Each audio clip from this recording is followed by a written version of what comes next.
Sisi tunataka kumwambia William Ruto, wewe unakuja hapa Mlima Kenya, ukuwe mtu ya kuongea ukweli. President William Ruto made a series of candid revelations during his interview at Sagana State Lounge touching on security, development, political conflicts, and governance. His remarks shed light on recent challenges, his leadership decisions, and the future of his administration has. And there are some few key revelations from the president's explosive Sagana interview, and we start with Gachagwa's impeachment. One of the most significant revelations was Ruto's involvement in saving his former deputy president Rigathi Gachagua from impeachment not once but twice. He claimed that despite his efforts, Gashagua's conflict with members of parliament and state officials ultimately led to his removal. He said that he tried to save him, and the first time the MPs rejected him, he stood by him. When they also attempted to impeach him again, he defended him, but he says that he wasn't elected to serve one person but the people of Kenya. Kasongo aende asiende, atembee asitembee. Rigathi Gachagua was impeached in October 2024, and this made history as he became the first deputy president in Kenya to be removed from office. The Senate upheld at least 5 charges, including allegations of gross misconduct, undermining the judiciary, and violations of the National Cohesion Act. Ruto distanced himself from Gashagua's ouster, insisting that the decision was made by politicians from Mount Kenya. He said that those who removed him followed the law, and he never signed any document to have him removed. He revealed that when selecting his 2022 running mate, Kithure Kindiki had won the support of 27 members of parliament, while Rigathi Gachagua only garnered 5 votes.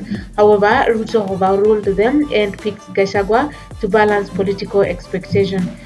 The president, during the Sagana interview, he said that he chose Gachagua because he had been accused of surrounding himself with young leaders, and he felt that having someone of his age would help him gain trust in the region.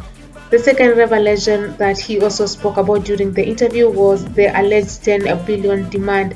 In a shocking claim, Ruto accused the former deputy president Rigathi Gachagua of attempting to blackmail him into handing over 10 billion Kenyan shillings to strengthen his support in Kenya. According to the president, Rigathi told him directly that unless he gave him the money, he would ensure that he becomes a one-term president. The president criticized Rigathi Gachagua for failing to defend government projects in public, claiming that unlike him, who actively spoke about Uhuru Kenyatta's administration while serving as deputy president, Gachagua remained silent. He also accused Rigathi of intimidating members of parliament, which further contributed to his fallout with legislators from Mount Kenya. Justin Muturi's dismissal from cabinet is also another topic that was discussed during that particular interview, and Ruto also shed light on his decision to remove the former public service cabinet secretary Justin Muturi during the recent cabinet reshuffle.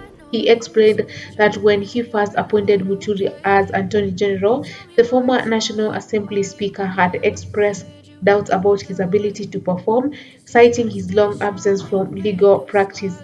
According to Ruto, Justin Muturi admitted that he might struggle in the role because he had been a magistrate, a member of parliament, and a speaker for years. And despite giving Muturi a second chance by appointing him to the public service docket, Ruto said Muturi eventually dismissed himself by failing to meet expectations. He says that Justin Muturi went on strike by refusing to attend cabinet meetings, and he had no option rather than to dismiss him. He insisted that while he values loyalty and second chances, performance is a non-negotiable aspect of leadership. While he also spoke about his visit to Mount Kenya tour, and Ruto made it clear that his 5-day tour across 9 counties in the Mount Kenya, that is Nyeri, Kiambu, Kirinyaga, Embu, Nyandarua, Laikipia County, Tharaka Nithi County, Meru County, and Murang'a County, was strictly focused on development, not politics. He said that he will be accompanied by Deputy President Kithure Kindiki, local governors, and other leaders as he commissions new projects, inspects ongoing ones, and launches government initiatives in roads, electricity, water, and health. This visit is about development. We are not here for political engagements but to interact with locals and advance their development agenda, he emphasized during the interview. Among the key projects on his itinerary is the completion of the Mau Road, a major highway traversing Mount Kenya counties, which had stalled due to funding delays. He also spoke about security concerns in Nairobi versus Mount Kenya and addressing concerns over incidents of robbery and hooliganism during his recent Nairobi tour. Ruto reassured residents of Mount Kenya that such events will not occur during his ongoing regional visits. He acknowledged that crime had marred his engagements in Nairobi but maintained that the Mount Kenya region was peaceful and focused on development. We held several meetings in Nairobi, and unfortunately, there were some cases of robbery. But I don't expect similar incidences here because the people of Mount Kenya understand development and are peace loving. His remarks follow reports that criminal gangs had taken advantage of his presence in Nairobi to stage robberies, with some suspects allegedly mobilized by politicians.